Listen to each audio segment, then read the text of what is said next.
اور دجال کو بھی مسیح کہتے ہیں، اس لیے کہ ممسوح کہتے ہیں سپاٹ کو،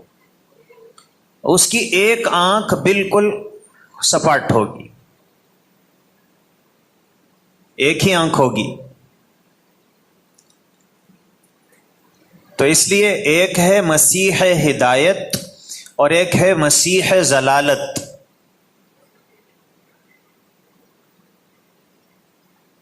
اللہ کے رسول صلی اللہ علیہ وسلم فرماتے ہیں کہ دجال کے جو ماں باپ ہیں 30 سال تک ان کو اولاد نہیں ہوگی، اور اس کے بعد بچہ پیدا ہوگا جو دجال ہوگا۔ حضور اکرم صلی اللہ علیہ وسلم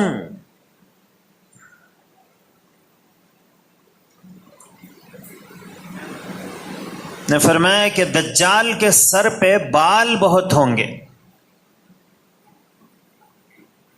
اور بہت گھنگریالے ہوں گے،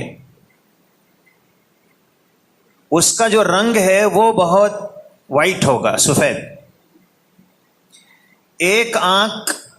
سے وہ نابینا ہوگا اور دوسری آنکھ اس کی جو ہوگی وہ انگور کا دانہ جس طرح نکلا ہوا رہتا ہے اس طرح ابھری ہوگی۔ پیشانی اس کی بہت چوڑی ہوگی، ناک کے جو نتھنے ہیں وہ بھی چوڑے ہوں گے، اور جسم بھاری بھرکم ہوگا اور قد چھوٹا ہوگا، دونوں پیروں کے درمیان فاصلہ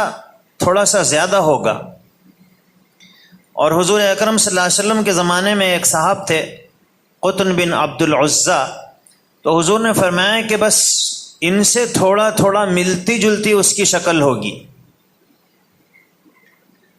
اور حضور نے بتلایا کہ اس کے سر کے پچھلے حصے میں جو بال ہوں گے وہ اتنے کم ہوں گے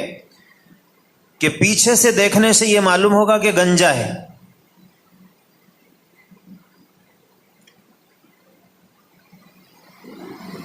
آج کل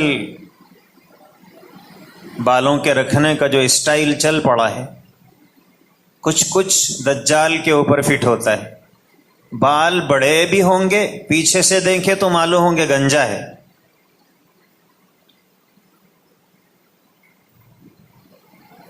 حضور اکرم صلی اللہ علیہ وسلم نے فرمایا کہ اس کا کان کٹا ہوا ہوگا، اور ایک ہاتھ کے مقابلے میں دوسرا ہاتھ اس کا تھوڑا سا لمبا ہوگا، اور اس کی پیشانی کے اوپر کافارا کافر لکھا ہوا ہوگا، اور اسے ہر مسلمان پڑھ سکے گا، چاہے وہ پڑھا لکھا ہو یا ان پڑھ ہو، بس ایمان جس میں ہوگا وہ پڑھ سکے گا کہ اس کی پیشانی پہ کافر لکھا ہوا ہے۔ ایک حدیث میں ہے کہ اس کا جو رنگ ہے وہ گندمی ہوگا، گیہوں کے کلر کا، اور دوسری حدیث میں ہے کہ وہ بالکل سفید رنگ کا ہوگا۔ تو اصل بات یہ ہے